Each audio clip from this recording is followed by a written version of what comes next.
Codines de nos c'est barbant. Les antivaleurs sous les fourches codines de nos chroniqueurs. Après ça, ouais, on n'est pas la criève médiatique à Guinée. Merci, le message est passé. Nous, on s'intéresse au tribunal de première instance de Dixine qui doit se prononcer dans la bataille judiciaire entre les anciens premiers ministres Sidia et Selou et la direction du patrimoine. Verdict attendu lundi matin. Oui, à quoi peut-on s'attendre? Je pense que le tribunal va débouter le patrimoine bâti parce que vous savez que... Ah, vous pensez? Oui, même... Vous avez foi? Non. Parce que c'est un test pour la justice. Non, je pense que... Ce dossier, c'est un vrai test. Je pense que il y a rien à chercher à ce niveau. Vous savez que quand il y a une action comme celle-là, c'est l'État qui aurait dû traîner les anciens premiers ministres au tribunal.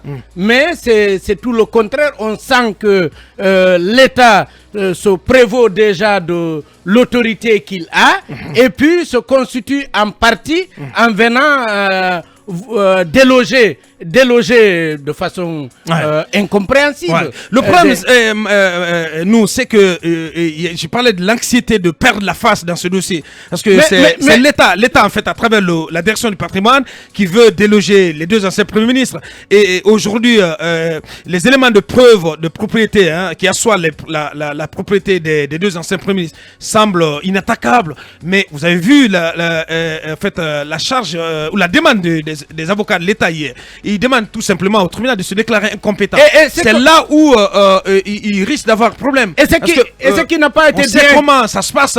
Moi, j'ai pas totalement confiance. Est-ce que le tribunal de Dixine aura pourra se mettre au-dessus pour quand même dire le droit dans ce dossier lundi? Est-ce que la surprise pourrait être que le tribunal se déclare tout simplement incompétent? C'est possible. Moi là-dessus.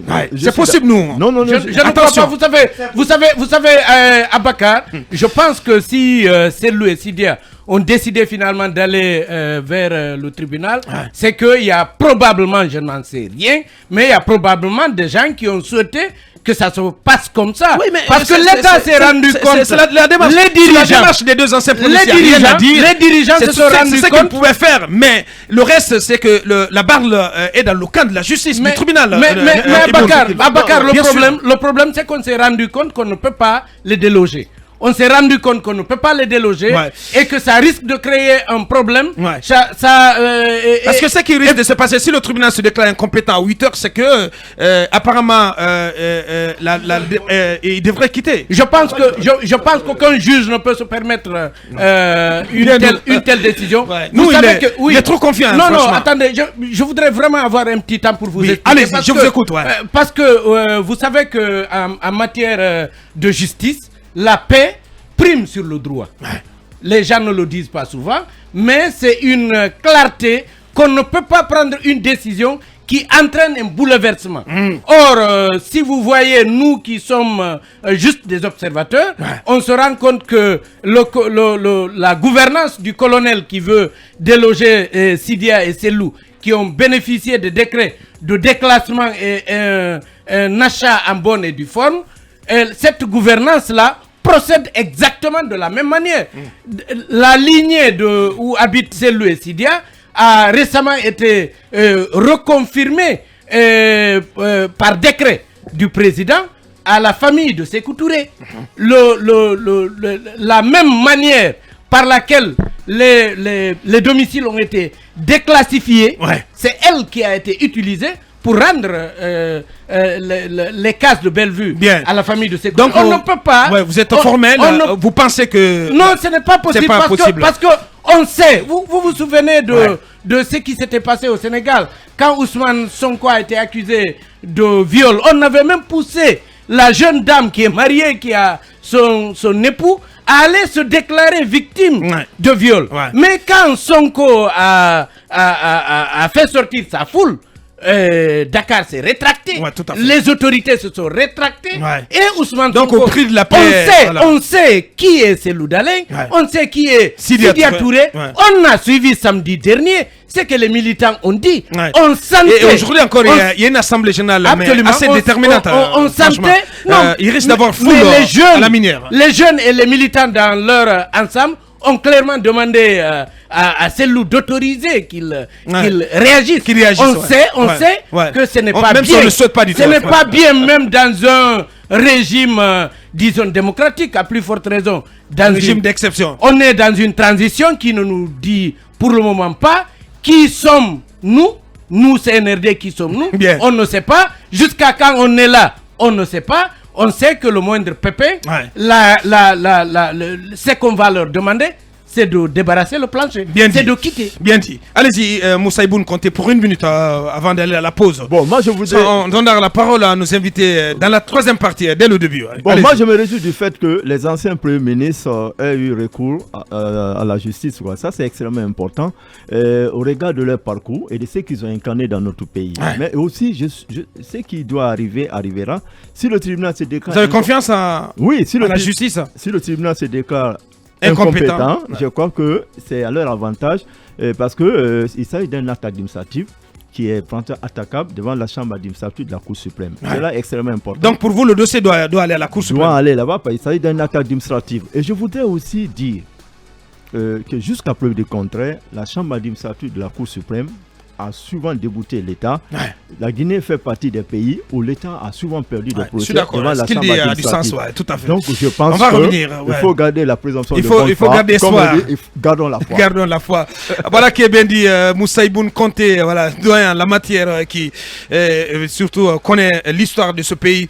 On va revenir avec nos invités, Maître Salifou Béavogui, avocat de l'ancien Premier ministre Sidia Touré, et puis à sa suite, le vice-président, un des vice-présidents de l'UFDG, M. Aliou Condé, qui vont prendre la parole. Notre invité, Jean-Paul Coté-Bendino, qui nous rejoint également sur ce plateau dans cette troisième partie à venir. Dans quelques minutes, on revient. Ouais, on nous dit que Maître Bouya n'est pas joignable.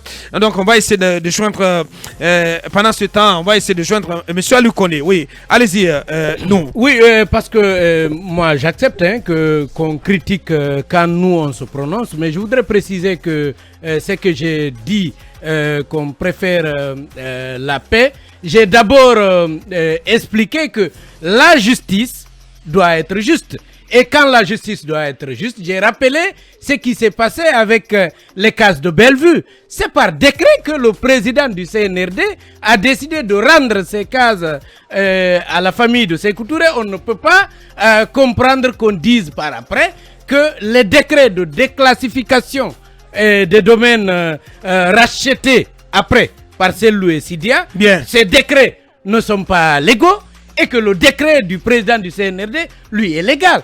Aucun juge ne peut se permettre de dire ça. Et j'ai ajouté qu'à côté, il y a cette préoccupation de maintenir la paix, de ne pas prendre une décision qui pourrait entraîner des... Bien, on va essayer de prolonger le débat plus tard. Pour l'heure, nous partons sur le terrain. On nous fait signe qu'en lieu et place de l'avocat, on va joindre le secrétaire exécutif de l'UFR pour 5 minutes.